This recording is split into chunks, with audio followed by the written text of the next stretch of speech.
Hello and welcome to the Loose Carry podcast. I'm your host, Phoenix Trinidad. And if you are new here, this is Zero Tackles weekly NRL Rugby League podcast where we are joined by Darren Parkin, Lee Addison and Scott Pryde this week. A different combination. We're going to be talking a lot about all the action from round 10. Some really interesting games in there, specifically the Dolphins and the Eels.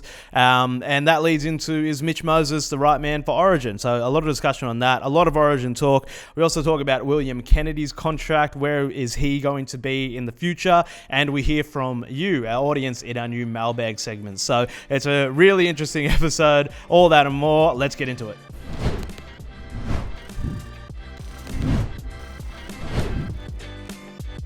All right, back for another week. We have a bit of a different combination, but the usual crew. So Darren Parkin, how are you, mate?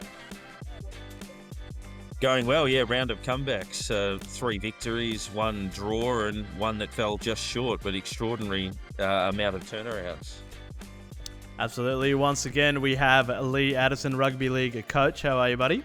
I'm good, thank you. I'm just somewhat concerned that this constant change in combination is going to impact our performance like it is that of the Newcastle Knights. I had a half combination joke, but all right, you got it. Sorry. You got in there. Well, the other part of the new combination is Scott Pryde. Hasn't been on with Lee before, but they've already got into the banter with cricket umpiring. So how are you, mate? Yeah, I've been better, actually. Phoenix Dragons bailing out of that comeback on the weekend Darren was just talking about. So I guess we'll chat some footy, but gee, it'd be nice if the Dragons could turn things around. Beautiful. Let's chat some footy then.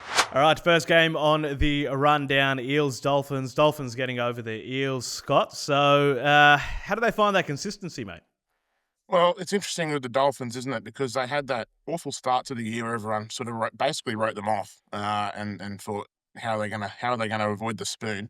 And then they came out and won a couple of games, and then they've come out and beaten the Eels on the weekend. Obviously, Parramatta have been up and down at the best of times anyway, but the Dolphins, they seem to be playing better once their bench players get involved. Josh Kerr and Ray Stone, in particular, have been phenomenal. Obviously, that seems to then unlock Isaiah Katoa. It unlocks Hamiso Tabuai-Fidow, and they do have enough there to put points on the board in a hurry, and they defend pretty well through the middle parts of the games. You only need to look at that win against the Melbourne Storm from a couple of weeks ago to know what the Dolphins are capable of.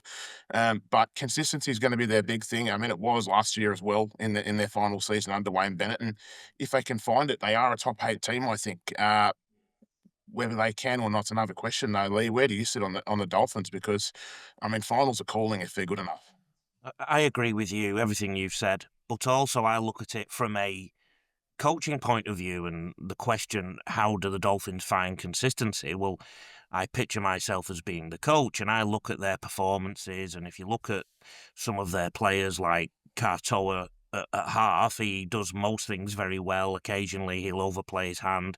The ruck control can be inconsistent at times. So if you actually break it down, there's problems with consistency within the elements of the performance, the different characteristics of the performance. So I think Wolf, the coach, probably just needs to take a little bit of a step back to get the consistency. If he's not already, I mean, I'm making big assumptions here, but I assume he's already doing lots of one-on-one work with certain players to eradicate things out of their game that are causing them some deeper problems in games.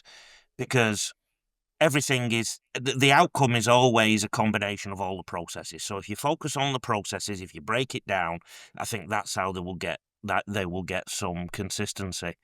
Because the big one that jumps out to me is the ruck speed when they are defending in particular. Some of their defensive rucks, they're really in control of. Others, they let go and they get off them like they're on fire, the opposition. So that speaks to me that they just need to drill down into the little areas.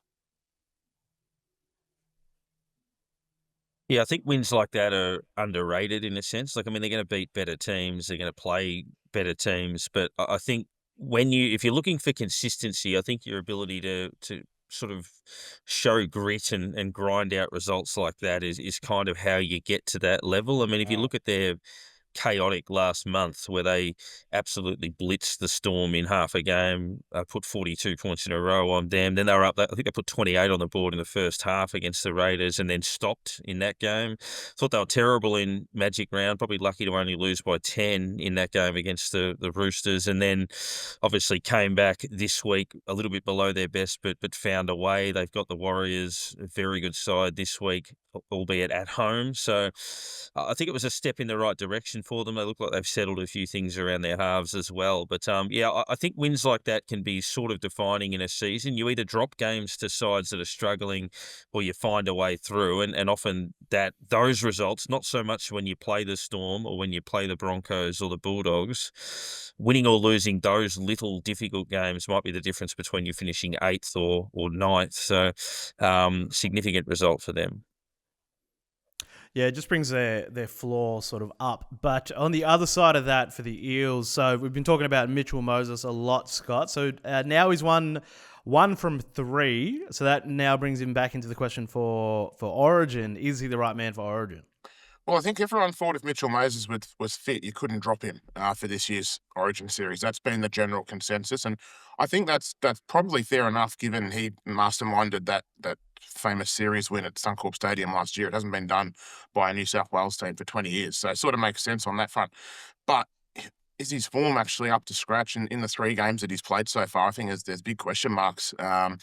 Granted, he's playing in a Parramatta team who, let's be honest, they look closer to the wooden spoon than they do finals. But with the exception of that performance against the Tigers in his first game back, I mean, I'm just not sure he's the man for the job at the moment. Jerome Luai's been playing fairly well at the Tigers. Granted, they got hammered by the Storm yesterday, but and then you have to ask the question whether Moses and Cleary are the right combination. Is Moses actually confident enough in his game to play that role of a 5'8"? I think the jury's out at the moment, and Laurie Daly's got a really difficult decision to make at the end of next week. And Lee, where do you sit? Because I can make it for him now. Mitchell Moses isn't even a speed bump in defence. He doesn't even slow them down. He's a liability in defence. And he goes through phases where he's not as much of a liability, but I implore everybody to watch the defensive side of the football when Parramatta play. He falls off tackles or he misreads a lot more than Nathan Cleary does. Nathan Cleary is a good defender of the football. And I think when you are picking your Origin side, I think you have to consider defence quite high on the agenda because you've got plenty of good attackers. And that would be the call for me. In terms of who he plays with, Cleary, to me, it has to be Luai because they've got the history together. They've got almost a generation of history together. So that's where I would go. The problem is, Laurie Daly, as every Origin coach does when they start, they talk about picking on form. Also in New South Wales, I nearly said we then, but in New South Wales, they tend to have these conversations every year. In Queensland, where I live, they think everybody south of the border is crazy. They would not consider dropping Dylan Edwards or Mitchell Moses after what happened last year. So this is where the confusion comes in for New South Wales. And this is where the New South Wales DNA gets questioned quite considerably. And I have also contradicted that by saying I think Luai and Cleary should be in the half. So this is the conundrum and this is the problem when you've got so many players to choose from, Darren. Yeah, it is interesting that cultural mindset that you're talking about around, do you go with the tried and true? Do you constantly, is it a case of just living in the moment, saying, yeah, they did the job for us, but right as it stands at this point in time on the 12th of May, it looks like this. And then obviously selling that and then living with the decision. So, yeah, it's going to be fascinating with the options and some of the more peripheral ones too in terms of dealing with injuries and the high volume of players that might be unavailable in game 1 but not game 2, and then how they deal with that. The big thing Laurie Daly can tap into, though, that's a massive advantage, is the fact that Dylan Edwards, Jerome Luai, Nathan Cleary have played together an awful lot. And they've also been part of one of the biggest dynasties rugby league has ever seen. And most of them came through a development system at that club, and those three definitely did. That is akin to what Slater, Cronk, and Cameron Smith had at Queensland when they went on their massive run of victories. So they are actually sat on a goldmine there that they probably don't appreciate, because you can't replicate hours together on the field. You can't replicate the subconscious mind playing with other people. You know, we keep changing this combination on the podcast, so we're always trying to work each other out. So imagine what a game of football is like when it's high octane, high stakes, watched by millions of people. So, look, I am leaning towards Cleary in answer to the question, Phoenix. Yeah, I guess trust and understanding, as you say, it's like a case of, if we're in this situation in a game, I know he's going to be there and I'm going to be here, and this is just having that knowledge where it's like, well, I haven't played with this guy, I've played against him, I've seen this, but hopefully we're on the same page. And you just wonder, I mean, in a game that's defined by moments, it only takes one of those to go wrong or for you to get one of those right, and you win a game and you win a series. So trust is a massive part in that. Yeah, we're going to speed through to the next thing. I'm just going to cut you guys off there. We're still only in the first item of the rundown, and we've got a lot to get through. In this 8-hour podcast. Yeah, it is a very interesting conversation. But next thing down, so Rabbitohs got over the Broncos 22-14. Latrell probably gets the coolest moment of the year award so far. But Lee, how did you find that one? Broncos, are they still a contender? No. Look, I'll tell you everything that's wrong with this place. Walsh is out injured. His form has dipped considerably in the last 18 months. And it's leaked this week that he's going to start a YouTube channel. Well, how about trying to improve your game, mate, first, and then start a YouTube channel? The crisis of confidence in the place is also starting on Madge Maguire. They lost at the weekend. It was leaked to the press. Buzz Rothfield put this in his column, that they were on a harbour cruise last Wednesday. And apparently, an agent rang the club up complaining that the players in his stable were upset that they went to the harbour. This place is leaking like a sieve. On the field, they lack starch. They've got lots of brilliance that can perform some weeks, and other weeks they're doing something on YouTube or something. They need more fillers in that side. So you have match winners, you need fillers, you need more starch, particularly in midfield. The people that can calm everyone down. They've got Adam Reynolds and Ben Hunt, who's now injured, but they are, if you like, the experience, but I also think they need some experience in terms of the middle of the park in particular. So they're not doing many of the 1%ers very well at the moment. Your kick chase, your inside slide, your support plays. And they're too busy doing YouTubes and leaking things to the media. I think Madge has got an awful lot of problems to fix. Yeah, leave the YouTube to us. But you just mentioned that, Lee. So I'll go to you, Scott. So Ben Hunt is now injured. So how do the Broncos replace him? Well, I mean, it's got to be Ezra Mam, hasn't it? But the question is he ready for first grade? He was subbed out of the South Slogan game. His return to rugby league on a Sunday afternoon, he was subbed out of that game after 50 minutes. By all reports, he played pretty well, albeit there was a fair bit of rust there. He scored a try. He was actually placed on report as well, I think. So that's going to be an interesting one to follow. But with Jock Madden also out injured, he's torn his ruptured his pec, so he's out for 3 months. The only other real option is Josh Rogers, who hasn't let Brisbane down before, but certainly Brisbane need points at the moment. They need a win from somewhere, and I think Ezra Mam's going to be the best way to go about getting that. I think, on the original question, I can't really see them as contenders anymore. They've lost a couple straight. They played very poorly, and as Lee said, they really lack that starch in the middle. They're lacking a bit of experience, and Ben Hunt being out for the next 6 weeks certainly isn't going to improve that case. Darren, can you see them replacing Hunt any other way than Mam? No, I think it has to be. I reckon they would have held off a week or two longer, but they don't have that option now. As you say, I mean, it was a suspension, so in terms of the rust, it's better than obviously coming back from a broken leg or something like that. But still, it kind of forces their hand. And look, they played better football this year than they did at times last year. But we spoke about the Dolphins looking for consistency. The Broncos, the gap between their best and worst is far too great for a side to be able to win a title. So, and it's very difficult to fix those things on the run when you have other complications thrown in front of you, like injuries and unavailability. Then you go through the origin period as well. So I just think they're going to be chasing themselves a bit too much. Next thing on the rundown, Darren. So Raiders 20 to Bulldogs 32. Pretty dominant performance there. What do you think Stephen Crichton ranks among the NRL's most important players? Yeah, there are wins and there are wins. It was another of the comebacks, but probably the most significant of them. I mean, we saw the Raiders last week launch into the top two with the Golden Point win over the Storm, and then they were all over the Bulldogs, up 20-0. And putting it in historical context, first time they've met as a 1-2 clash on the table since 1994. They played in the grand final that year. First sold-out Canberra home game in almost the same amount of time.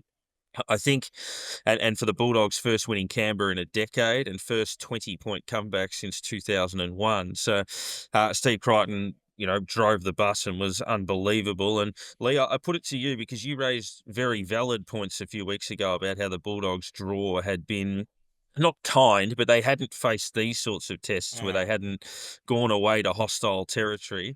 They go away to hostile territory. They play a side that was in amazing form. They're getting belted, and then they come back and put on a clinic like that. Is that the one that says to the world, "Hey guys, we're ready"?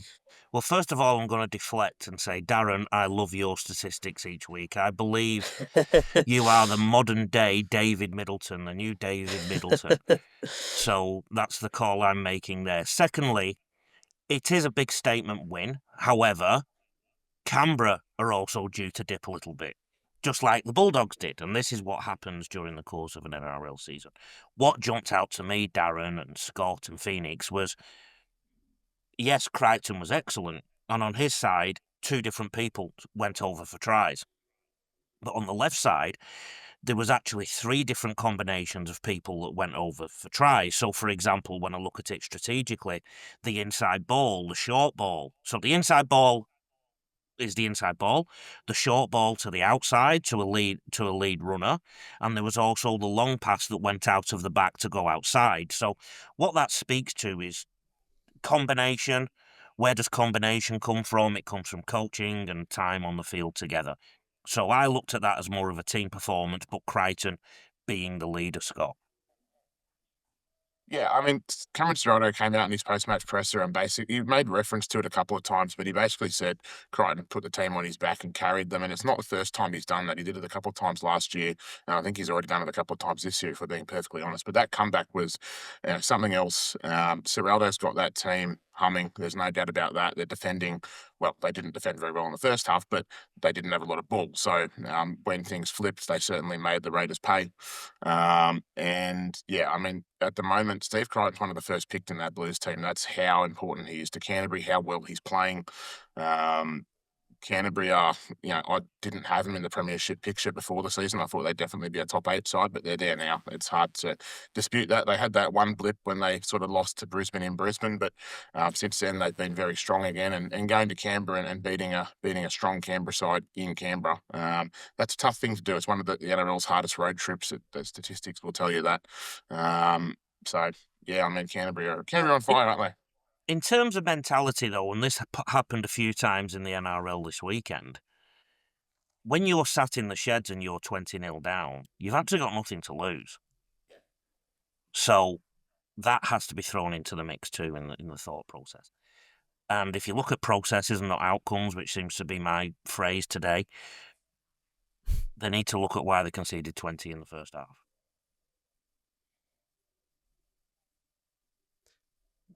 Yeah, you can't quite rely on coming back like that every week. But Scott, let's talk Dragons. Let's talk Warriors. I didn't wear the jersey out of respect. I didn't want to have you crying throughout the entire podcast. But where do you want to take this one? I want to ask massive questions of the Dragons because it's the third game they've lost by a point this season, and I'm sure Lee's going to have a few thoughts here from a coaching point of view in a minute. But as a fan, it's frustrating. How do you get into that position 3 times in 11 weeks and lose all of them? The pressure they put on field goal kickers is alarmingly bad. Luke Metcalf slotted that 1-pointer for the Warriors. Without an ounce of pressure on him. The Dragons, they keep shooting themselves in the foot. They keep making mistakes. Their goal line defense is still pretty good. They're not getting blown out, and it's a point that was made post-match by both Shane Flanagan and Damien Cook. They're not getting blown out. They're not conceding 30 and 40 and 50 points, but it's like they don't know how to win. And I think it's something we talked about the West Tigers earlier in the year. Can they remember how to win quickly enough? And I think it's the same question that now needs to be asked of the Dragons, because they look like a team who just don't have any confidence to get over the line when it counts. Lee, as I said, I'm sure you've got some thoughts, but I just go back to what I said last week. I think it was Phoenix and Darren, about how Flanagan, the coach Flanagan, must have. I've just appointed a new coach, Scott Flanagan. Shane Flanagan.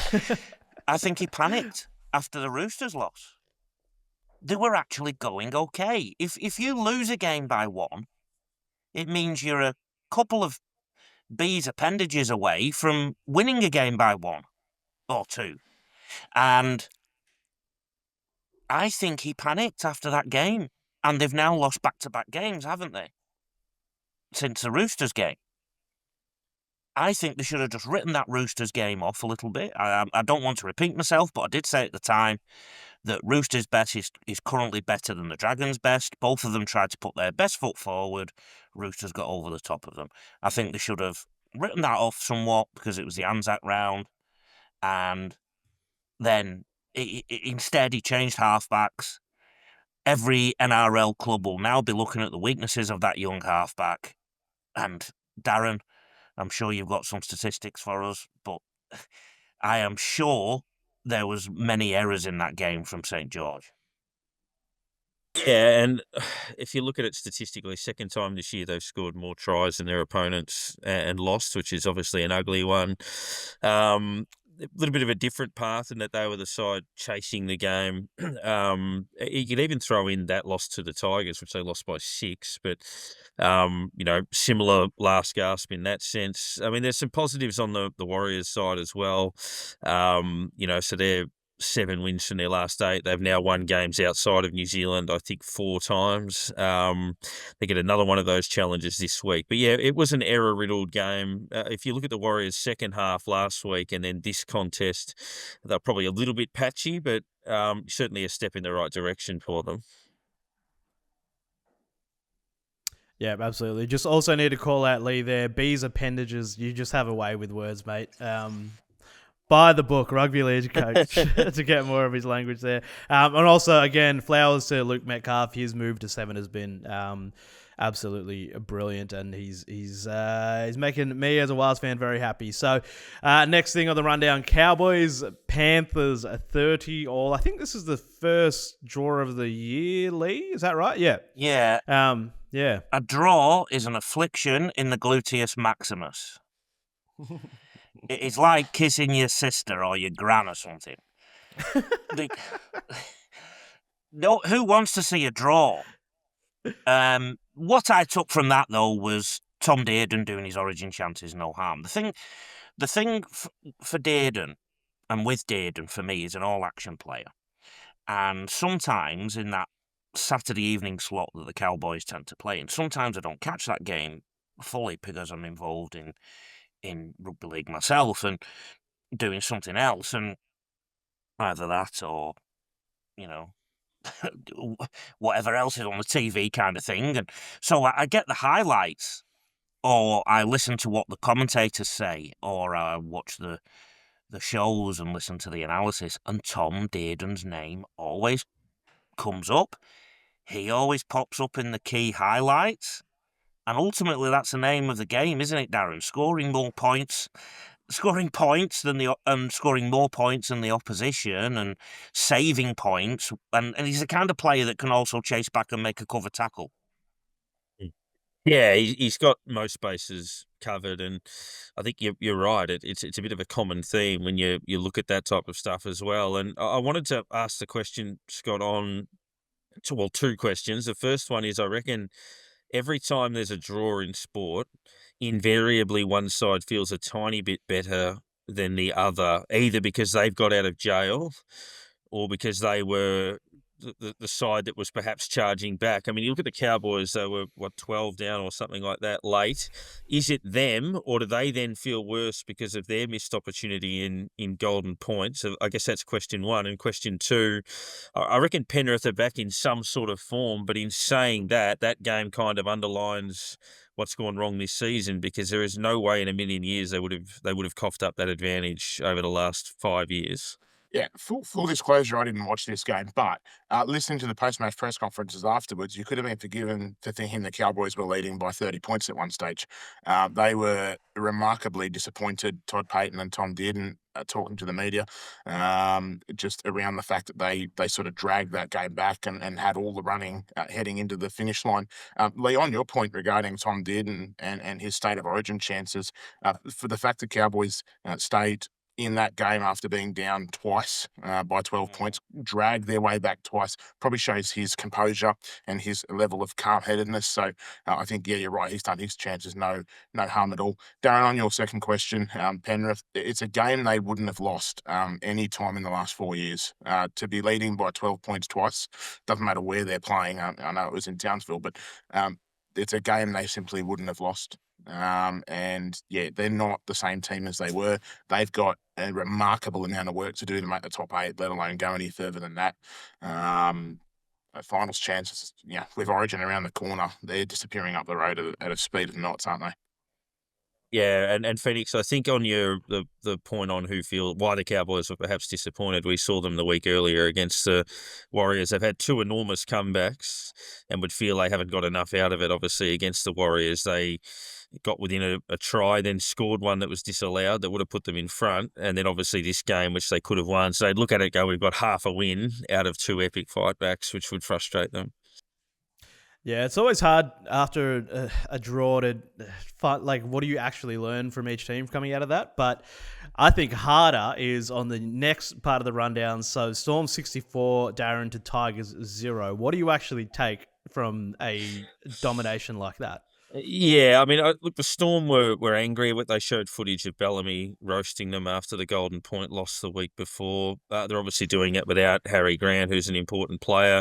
Look, that's the response you want when a side's... I mean, they weren't awful by any means against the Raiders, but they lost a game that they felt... I mean, they were up 12-0 early in that game as well and would have been disappointed. They've had a couple of those performances this year, but they just came out and completely blitzed the Tigers. I mean, for the West Tigers, they've either won or been competitive the whole way through the season, and that was a real step in the right direction for them. But one part of their growth is to make sure that things like this are completely out of their system. I would imagine, Lee, as a coach, you'd sit there and say, you're making progress, but that's almost a throwback to the bad old days, saying the whole thing collapses, it all falls apart. You don't ever want to look like that again. And that was a bit of a reminder that, yeah, you've got to keep your mind on the job. I mean, even if you're playing a side as good as Melbourne, it doesn't take much for it to go horribly wrong. Ultimately, as a coach, if you are convinced that you are going in the right direction, even with a result like this, where the cards fall very quickly, you literally just need to write it off. So I'm giving them a little bit of the Shane Flanagan treatment here. Just write it off. You were playing against Melbourne in Melbourne, who have got sore backsides after Craig Bellamy smacked them the week before. Look, this club, West Tigers, is ready to implode at any second. I mean, Jerome Luai's father putting out get out clause activated and then it getting deleted. There's deeper issues at this club, and it's always at risk of imploding at any point. Benji is doing his best in a very volatile club at the moment. So if I was Benji Scott, I'd just write it off, blame jet lag or something, flying to Melbourne. The weather was too cold, or somebody forgot. Do you need, they're in a different state. Just write it off, start again next week. I think it's very hard to. I mean, I'm not a rugby league coach, so I don't know, but I think it would be very difficult to write off a 64-0 loss. The Tigers were awful yesterday. Genuinely, just one of the worst performances I've seen. They couldn't hang on to the ball. They couldn't make tackles. I mean, the first try that I actually called. It's funnily enough, I was watching the game with my housemate, and I actually called that the Storm were going to score 64 points after the Storm scored their second try. And if you watch the first try that Ryan Pappenhausen scored, he should never have been able to score that try. There was about 4 defenders standing around. He towed the ball, or he grubbed it through, I think, and then towed it ahead, ran a ring around Brent Naden and scored.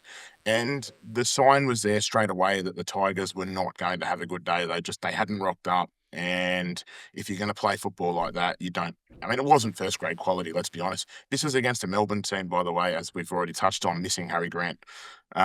So yeah, I think it'd be very hard for the Tigers to write it off. They're going to have to. They have to turn things around and in a hurry if they want to be anywhere near the finals, which, let's be honest, after yesterday seems like a bridge too far. Yeah, from Melbourne's point of view, yeah, if I'd been whacked around by Craig Bellamy for the best part of 2 weeks at training, I'd probably want to put on a performance like that as well. You only had to look at Bellamy yesterday. I think they were up 40-0. Someone dropped the ball, and he's doing these ones, and you're going, mate, you're leading by 40 points.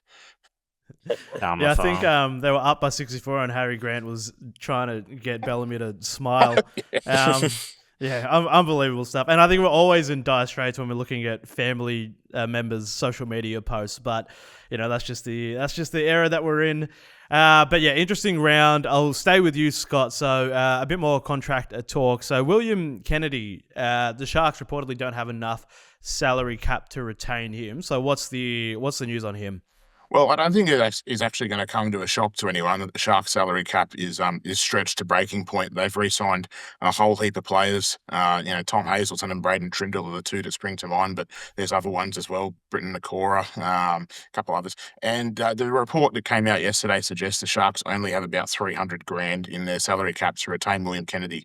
He's already on $500,000, and his form this year would, realistically be talking about an upgrade, not a downgrade. So I think it's pretty clear at this stage that unless Kennedy takes a massive pay cut or an enormous back-ended contract, that he's probably not going to be a Shark next year.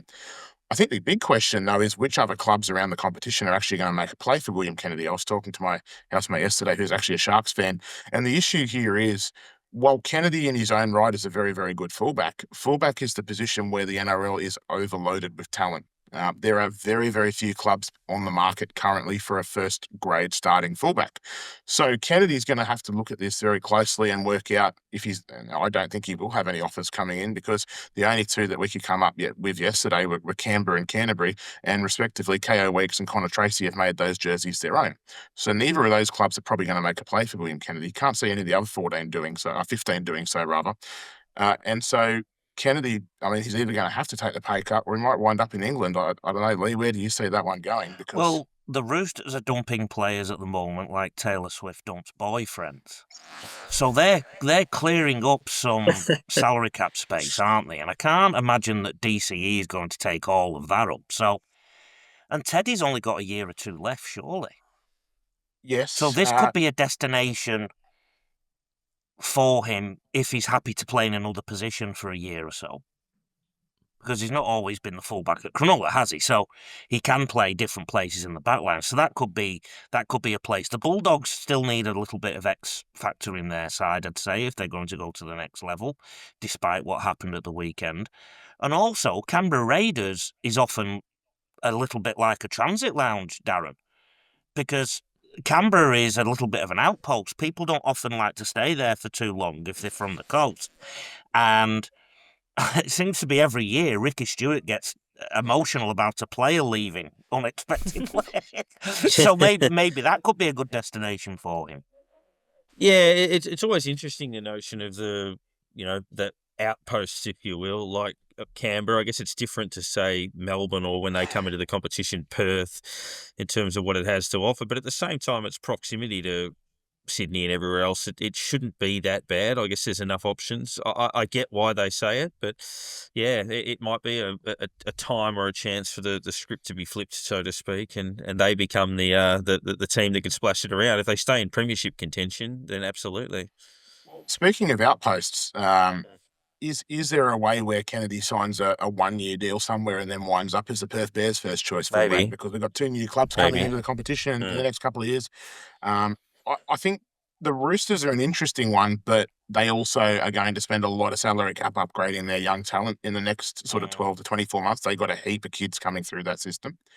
So I think that's probably where a lot of that money is going to go at the Roosters. Kennedy could play out of position for a year or two while Tedesco retires, you're right. But I can see a scenario where he does wind up in Perth, that's for sure. Yeah, I'll be honest. I'd rather either take a pay cut or go to England for a year than live in Canberra. So next thing on the list, I feel like this next one we could probably have this in the rundown every week, but I'll throw this one to you, Lee. So Todd Payton and Shane Flanagan, they've both taken shots at the referees over the weekend. So where are we on consistency in the refereeing? The referees are confused. They are overcoached. Many of them aren't ex-players. In fact, I think all of them aren't ex-players. A lot of them are that referee in the game are people that failed as players and they weren't good enough to play, so they took up refereeing, to be quite frank of it. Back when I played, which wasn't in black and white on television, the referee used to manage the game. So if something went wrong, so if there was a slight problem in the ruck, let's just say, the ref would just tell you that's no more. No more. Don't do that again. I'm going to blow a penalty soon. Now they give a 6 again. And nobody knows why. The 6 again is something of a cop-out. So the referees don't manage games anymore. The other one I want to talk about, and I know this probably didn't really come up this weekend, but again, it's just contributing to the whole picture of coaches and fans having problems with officialdom, is the hip drop. The hip drop is a passive tackle, but the coaches are instructing their teams to control the ruck. So people up top come in to the player who's going to play the ball onto their back at the same time as somebody's performing a passive tackle. And I've said this before, they're just chasing the symptoms all the time. The referees are confused. I would have hoped that COVID a couple of years ago would have given us a chance to really strip everything back and go back to some basics. But to referee a game like rugby league, Darren, you need to have an instinctive feel for the game. And I do believe our referees and our bunker in particular have lost all control in this regard.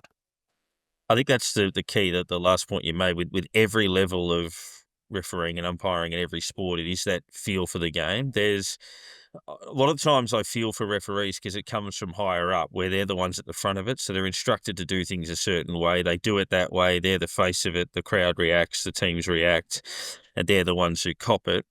But at the same time, they're also guilty, I think, sometimes of losing a feel for what's going through a player's mind, what the situation of a game is, what the options were for the player who did the infringement, if you will. So when you get games like Cowboys, Panthers that were decided like that and have all of those controversial ones, it really does bring it to a head. So, yeah, I could go on forever about that. That's the most important part, I think, of refereeing is feel for game. Let's now pass to a referee or an umpire, Scott Pryde. Yeah, I think you guys have nailed it. It is about having a feel for the game. Certainly, Lee touched on it, but I umpire cricket, and it is about having that feel for the game and understanding what the players are currently, going through and doing in that part of the game. I think the other thing that Lee said a couple of times there, he mentioned the word confused, and that's a thing that keeps coming up over and over again. I don't think anyone knows what a high tackle is anymore. I don't think anyone knows what a hip drop is. I don't think anyone knows why 6 agains are being called. When coaches come out at their press conferences and say, I'm confused, what hope is there for the regular fan? What hope is there for the playing group? And actually, what hope is there for the referees? Because they are being overcoached. I think they're being given different messages every week. Well, that's certainly the way it seems to come across, given the lack of consistency in refereeing decisions. And so we're never going to have a decent refereeing system while the rules seemingly get changed every other week. I don't know where the NRL turn. I think Lee's right. They need to strip it back, get back to basics, and just go, here's how the games are going to be officiated, and we need to get on with it as a group of referees because, yeah, it's Anyway. Yeah, we took that one to the fans over Magic Round weekend, and that was probably the number one issue that fans seem to also have with the game. And if there's no fans, then viewership drops and the sport dies. So we're gonna keep this thing rolling. We've got 3 more things, and we're already nearing the end of this episode. But real quick, Scott. So a couple of questions for Origin. So Blues fullback, and then also Queensland utility. Where are we thinking here?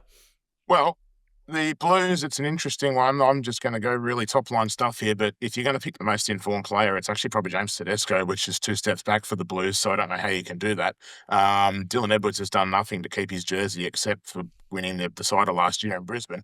Ryan Pappenhausen's actually probably in better form than Edwards, so maybe you look at him. Edwards is probably going to get picked, but actually I'd pick one of the other 2. For Queensland, obviously Ben Hunt's out, so they've got to go for someone on the bench. It's got to be Tom Dearden, doesn't it? Darren, Lee, where do you guys sit? Yeah, I think so. I think that's right on Dearden. And you mentioned Pap. He's flown into contention, Lee. Hat trick in the first 20 minutes the other day and 4 for the game and absolutely blitzing it. He's clearly got X factor. I get the feeling they won't blink and pick him, and they'll go with one of the other 2 and probably Edwards. But how do you see that? What you said and what Scott said. Absolutely nothing to add. I think you both nailed it there. Beautiful. And the last thing before we get into our round preview. So we've gone to the mailbag this week. So if you follow us on social media, we'll be putting up a post every week if you want to send something into the show. I know Lee got some interesting feedback last week. Supposedly he's on crack, but we all thought that anyway. So, but this week we had one person write in, Damo Bree. Apparently at Magic Round, he asked Abdo to scrap a 7 tackles set if it's a knock-on to promote attacking football. Interesting idea, Scott. What do you reckon? No, just no. I think we've already messed with the fabric of rugby league far too much in the last 5 years. I understand the idea about playing attacking football and trying to promote, but I don't think the idea of giving away a tackle 0 because someone's picked up the ball and gone on the advantage has ever been a deterrent for teams playing attacking rugby league. I don't think they're going to go, we might have to defend 1 less tackle, better throw 6 extra passes. I just can't see it happening. So thanks for writing in, but no. Well, Damo did say that Abdo said he'd consider it. So, maybe there's a bit of... there's something to work there. Lee, as a coach, have you ever told a team, we better not attack because we might give away a tackle 0 here, or? No. What's that? No. Well, we do love the feedback, so keep writing into the mailbag, fellas. All right, so let's take a look now to the next round. Round 11, we are breezing through this season. What game are you excited for, Scott? Sharks Melbourne, isn't it? They always put on excellent games of rugby league. Those 2 teams, it doesn't seem to matter who's in form and who's not in form. I mean, Cronulla beat Melbourne last year without half their team playing, so that was a damn good performance from the Sharks last year. Cronulla come in off that win against Manly yesterday. Fair to say the Sharks have not been at their absolute peak of their powers throughout the first 10 weeks. Craig Fitzgibbon's certainly got some questions to answer there with that Cronulla team. And Melbourne, well, they'd lost 2 straight and then flogged the Tigers yesterday. So both teams come in off wins, and it'll be no doubt gritty and close. And I'm looking forward to a pretty awesome game of footy, I think.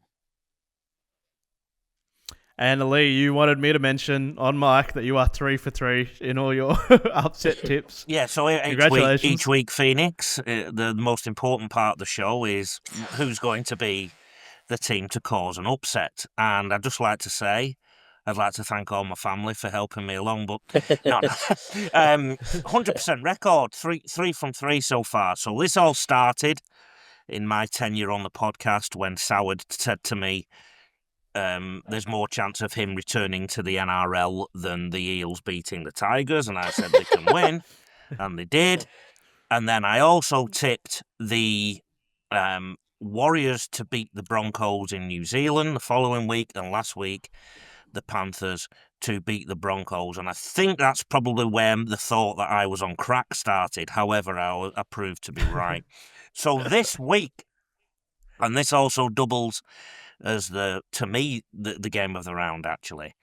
I think the Sydney Roosters will beat the Dogs.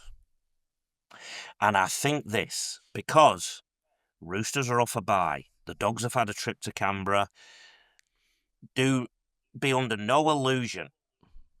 Every team will have been looking at how to break down the Dogs, where their weaknesses are. Last season, I did a podcast myself on the weaknesses in their type of defensive system. So there are weaknesses there. Roosters to beat the Dogs. Remember where you heard this.